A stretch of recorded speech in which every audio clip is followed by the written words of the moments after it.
¿Qué tal? Muy buenas noches. Hoy en nuestra sección de entrevista hablamos sobre un tema que pues ha estado en la palestra de las informaciones internacionales, la difícil situación humanitaria por la que pasa en estos momentos Siria. ¿Y por qué a nosotros nos tiene que importar lo que esté sucediendo allá en el Medio Oriente? ¿Qué implicaciones tendría para Occidente y para Costa Rica? De eso y más hablamos hoy con el especialista en conflictos del Medio Oriente, don Antonio Barrios, de la Escuela de Relaciones Internacionales de la Universidad Nacional. Don Antonio, muy buenas noches, bienvenido a RTN Noticias. Muchas gracias por la invitación.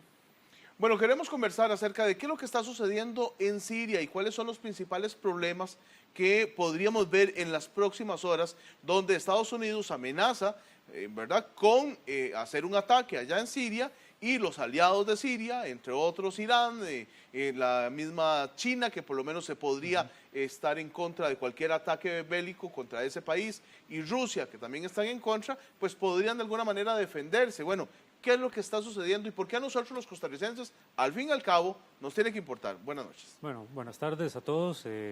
Muchas gracias por estar acá en el canal. Bueno, en Siria lo que está ocurriendo es una guerra que se atribuye como parte de todo un proceso que se ha estado viviendo, que es toda la primavera árabe que empezó en el norte de África. En realidad la guerra en Siria es totalmente diferente a lo que ha venido ocurriendo en el norte de África y responde evidentemente por estar en una zona geográfica muy estratégica, prácticamente, llamémoslo de esta manera, en el centro del Medio Oriente, por la ubicación en cómo está Siria, en el mapa de esa región. Es una guerra totalmente diferente en el sentido de que forma parte de todo un juego y de todo un esquema geopolítico estratégico que Estados Unidos ha venido rediseñando desde que interviene en Irak. Es decir, es ir eliminando poco a poco todos aquellos regímenes autocráticos o aquellas dictaduras que han estado por muchas décadas en esa región, que incluso a su vez fueron puestos y apoyados por las potencias a través del tiempo, a lo largo de la historia. Pero ahora que hay un rediseño del Medio Oriente, evidentemente Siria, que repito, no responde al esquema tradicional de cómo se ha venido viendo todo el tema de la primavera árabe, que empezó hace 2 o 3 años aproximadamente, responde precisamente a ese esquema. Entonces, la invasión que hace Estados Unidos a Irak es el inicio de ese rediseño, de ese cambio del Medio Oriente en la que procuran de alguna manera instalar gobiernos que respondan a los intereses de las potencias, en las cuales, pues, dentro de ese esquema, el primero que militarmente hablando arranca o inicia es precisamente Estados Unidos. Ahora, ¿qué intereses tendría entonces Estados Unidos sobre Siria? Sobre Siria es en el entendido, es decir, si bien en otros países hay más petróleo que en otros, Siria no es como la punta de lanza necesaria respecto al tema petróleo, pero sí es, por ejemplo, Siria un aliado estratégico de Irán. De hecho, Irán de alguna manera ha sostenido al régimen de Siria todavía hoy en esta guerra que se viene viviendo desde hace 2 años, e incluso con armamento, ayuda económica, de alguna manera, porque Irán sabe que si cae el régimen de Siria, de alguna manera Irán prácticamente queda sola en el Medio Oriente. Entonces, podemos hablar, o Irán podría llegar a decir eventualmente que tiene a 2 aliados muy importantes como es China y Rusia, pero no son países, y eso lo podríamos valorar luego, no son países como, por la crisis actual, tendientes como a participar militarmente en caso de que Estados Unidos decida bombardear Siria. Ahora, todo esto toma importancia luego de que los medios internacionales dieran cuenta de este aparente ataque con armas químicas que habría afectado, según los rebeldes, hasta 1.300 personas aproximadamente. Vimos imágenes muy duras de niños, de jóvenes, de mujeres, afectados todos, de hombres, afectados todos por estas armas. Entonces, un poco que nos hable acerca de ese panorama que se está viviendo en estos momentos y la dificultad con las armas químicas, que además no se sabe si las utilizó el gobierno de Siria, si las utilizaron los rebeldes. ¿Qué sucedió ahí? Bueno, en el caso de Siria en particular, es evidente de que todas las noticias a nivel mundial apuntan a que fue el régimen de Siria. Es decir, hay una tendencia y hay un alineamiento de algunos medios internacionales poderosos en la cual pues se alinean de alguna manera a la línea ideológica o de estado bélico, como en el caso de Estados Unidos, de hacer ver de que fue el régimen de Siria el que hizo eso.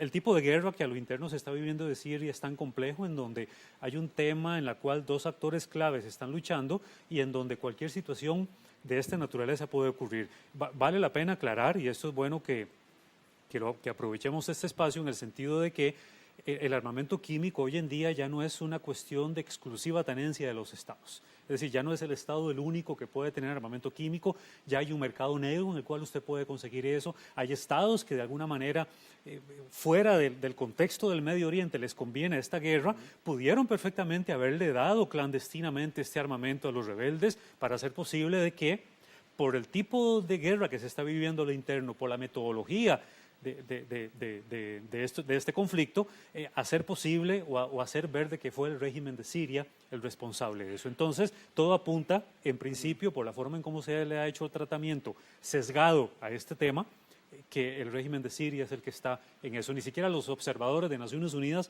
a pesar de que comprobaron de que hubo un ataque químico, no logran determinar quién es el responsable.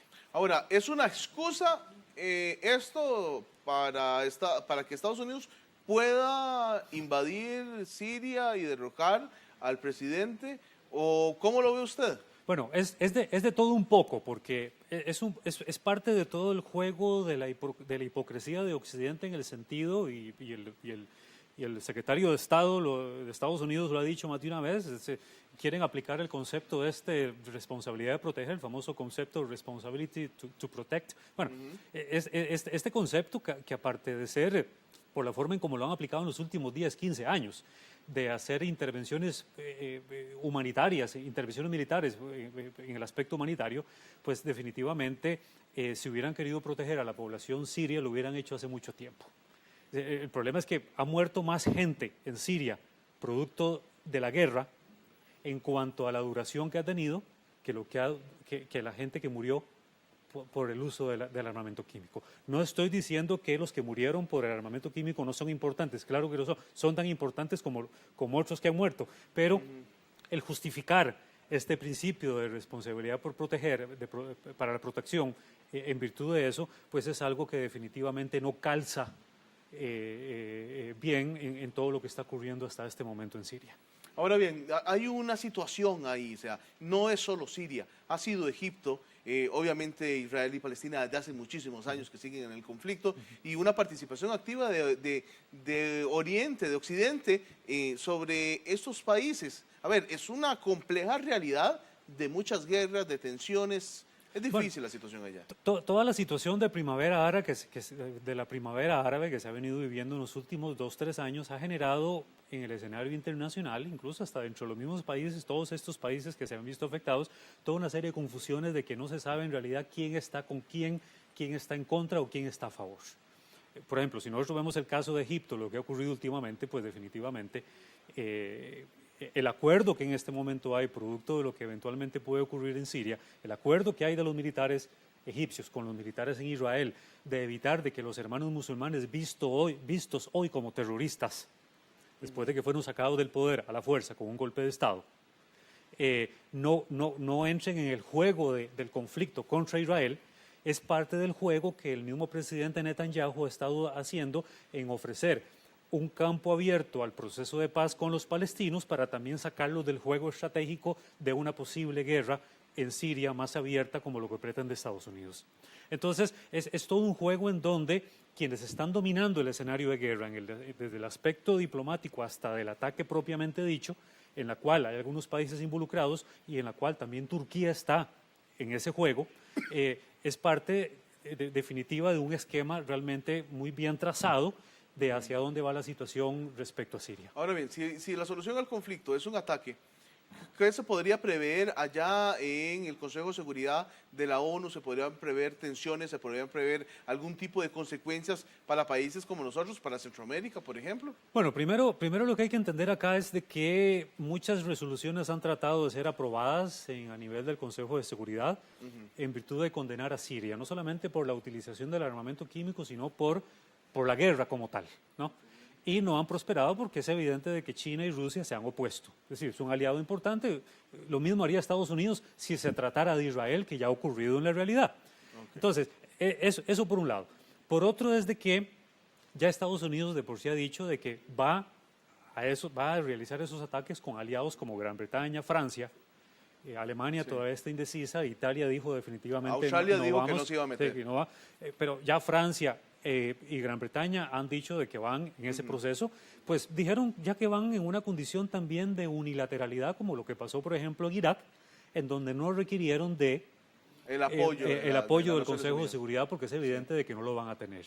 Entonces, el juego hoy precisamente es, sobre todo después del 11 de septiembre para acá, es precisamente obviar el Consejo de Seguridad o obviar Naciones Unidas. Saben que en el aspecto diplomático no les va a ser para nada funcional en ir a guerras, invocando precisamente a la OTAN, en función de seguir creyendo de que lo que ocurre en el Medio Oriente les afecta su traspaso, les afecta su seguridad regional en Europa, y por tanto es importante ponerle fin a esa situación de guerra. Posibles consecuencias. Bueno, además del aumento en el precio del crudo, que ya subió $2 desde el anuncio del ataque de ayer a hoy, ya subió $2 el barril del crudo. Pero ¿qué otras consecuencias podríamos tener nosotros? Bueno, de carácter económica, en el sentido de que nosotros como país, al menos Costa Rica en particular, tiene relaciones diplomáticas con países árabes moderados. Recordemos que en la época del presidente Oscar Arias, en su última administración, pues creó espacios precisamente para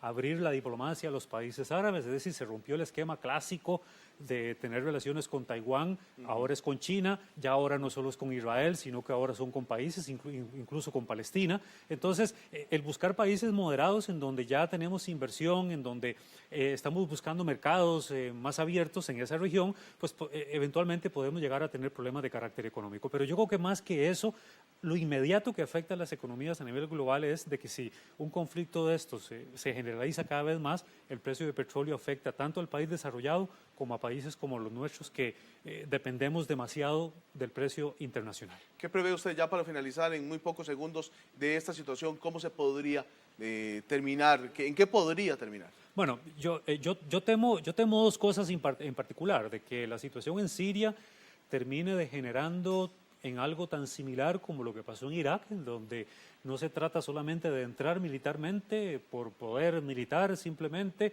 sino que la guerra incluso puede tornarse completamente diferente, en donde otro tipo de grupos guerrilleros se puedan llegar a formar, ya no necesariamente a favor ni del Ejército de Liberación de Siria, ni a favor del régimen de Assad, sino eventualmente contra una intervención de Estados Unidos. Ahora, si me permite, esto es importante también acotarlo. De hecho, Estados Unidos últimamente ha procurado cuidarse en eso, sobre todo a partir de lo que el tipo de estrategia militar que utilizó Francia cuando hizo bombardeos aéreos sobre Libia, es precisamente evitar hasta donde le sea posible poner tropas en tierra. Es decir, la estrategia de Estados Unidos es bombardear objetivos muy estratégicos del régimen de Assad en Siria.